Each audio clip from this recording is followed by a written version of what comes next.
What God joins together, man must not separate. May the Lord confirm the consent that you've given and enrich you with his blessings. Now we'll bless the wings. Almighty God, bless these wings as symbols of faithfulness and unbroken love. May Catherine and Rob always be true to each other. May they be one in heart and mind. May they be united in love forever. We ask this through Christ our Lord. Amen.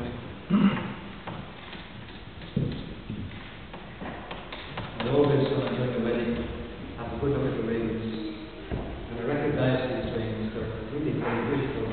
They're very like rings I saw on Primark recently. Not exactly the same, are they? So they're very nice.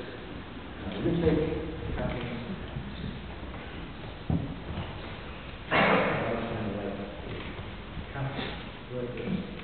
Catherine, wear this ring as a sign of our faithfulness to the Father, the Son, and the Holy Spirit.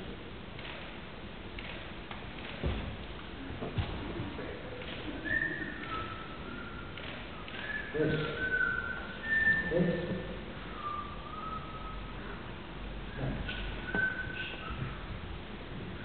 Rob, wear this ring as a sign of our faithfulness in the name of the Father, and of the Son, and of the Holy Spirit. What about they kissed each other and around the